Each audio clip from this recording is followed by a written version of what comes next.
നമ്മളിൽ എല്ലാവരും കീബോർഡ് ഉപയോഗിച്ചിട്ടുള്ളവരായിരിക്കും, അല്ലെങ്കിൽ ഇപ്പോഴും ഉപയോഗിച്ചുകൊണ്ടിരിക്കുന്നവരായിരിക്കും. പക്ഷെ അതിൻ്റെ അകത്ത് എന്താണെന്നോ അല്ലെങ്കിൽ എങ്ങനെ അത് വർക്ക് ചെയ്യുന്നുവെന്നോ അറിയാത്തവരായിരിക്കും നമ്മളിൽ പലരും. അപ്പം നിങ്ങൾ ഈ കാണുന്ന ഈ ഒരു കീബോർഡിൻ്റെ അകത്ത് എന്താണെന്നും അതുപോലെ ഇതെങ്ങനെ വർക്ക് ചെയ്യുന്നു എന്ന് പറഞ്ഞു തരാനാണ് ഈ ഒരു വീഡിയോ. ഈ കീബോർഡ് ഡെൽ എന്ന കമ്പനിയുടെ 212B എന്ന ഒരു മോഡലാണ്. ഇതും മെയ്ഡ് ഇൻ ചൈനയാണ്.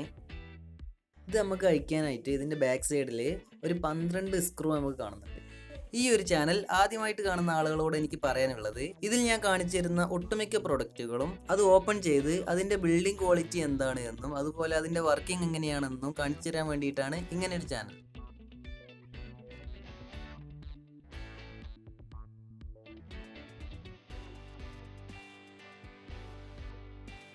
ഇത് കിട്ടുന്നില്ല ഗൈസ്. ഇതിൻ്റെ മുകളിലെ ആ റബ്ബർ ബുഷിൻ്റെ അടിയിൽ സ്ക്രൂ ഉണ്ടോ എന്നൊരു സംശയമുണ്ട് എനിക്ക്.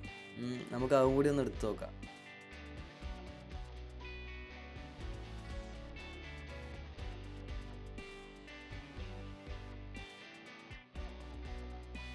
യെസ്, ഇതിൻ്റെ അകത്ത് സ്ക്രൂ ഉണ്ട് ഗൈസ്. എന്തായാലും ഇതുകൂടി തുറന്നു നോക്കിയത് എത്ര നന്നായി.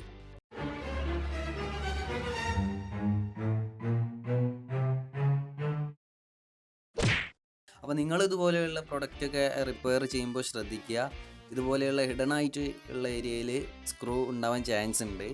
അപ്പോൾ ഞാനിത് തുറക്കാൻ പോവാണ്. സ്വിച്ചുകളുടെ ഒരു നിര തന്നെ ഉണ്ട്. ഇത് തൊട്ട് നോക്കുമ്പോൾ തന്നെ അറിയാം, ഇത് വളരെ സ്മൂത്തി ആൻഡ് സോഫ്റ്റി, എന്താ പറയുക, എന്തായാലും ഇത് നല്ല തൊടാൻ സുഖമുള്ളൊരു റബ്ബർ ഷീറ്റാണ് ഇതിൻ്റെ മുകളിലുള്ളത്. ഇതിപ്പോൾ കമ്പ്യൂട്ടറിൽ കണക്ട് ചെയ്തിട്ടുണ്ടെങ്കിൽ ഇങ്ങനെ നിൽക്കുമ്പോൾ തന്നെ ഇത് വർക്ക് ചെയ്യും. ഏതായാലും നമുക്ക് ഇതുകൂടെ എടുക്കാം. ഇവിടെ ഒരു സ്റ്റീലിൻ്റെ ബാർ കൊണ്ട് ഇത് ടൈറ്റാക്കി വെച്ചിട്ടുണ്ട്.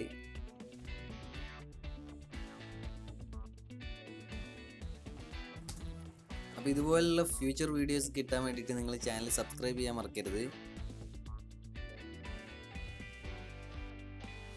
നോക്കിക്കുക എന്തൊരു ഭംഗിയിലാണ് ഇത് ഉണ്ടാക്കി വെച്ചിട്ടുള്ളത്. ഈ വൈറ്റ് ലൈനുകൾ കണ്ടാൽ നമ്മൾ വിചാരിക്കും ഇത് ഭംഗിക്ക് വേണ്ടിയിട്ടാണ് ഉണ്ടാക്കി വെച്ചിട്ടുള്ളത്. പക്ഷേ ഇത് ഭംഗിക്ക് വേണ്ടിയിട്ടല്ല.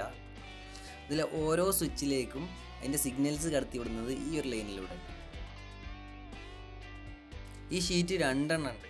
ഇതെന്തിനാണെന്ന് ഞാൻ പറഞ്ഞുതരാം. ഇതൊക്കെ പലർക്കും അറിയുന്നതായിരിക്കാം, എന്നാലും ചില ആളുകൾക്ക് ഇത് മനസ്സിലാകണമെങ്കിൽ വളരെ ലളിതമാക്കി പറഞ്ഞു കൊടുക്കേണ്ടി വരും. നമ്മളിപ്പോൾ കീബോർഡിൽ ഏതെങ്കിലും ഒരു കീ പ്രസ് ചെയ്യുമ്പോൾ അതിലേക്കുള്ള ഒരു സിഗ്നൽ ഈ ഒരു ഭാഗം കണ്ടില്ലേ, ഈ ഒരു ഭാഗത്ത് എത്തും. ആ സിഗ്നലെല്ലാം ഈ വൈറ്റ് ലൈനിലൂടെയാണ് കടന്നു വരുന്നത്.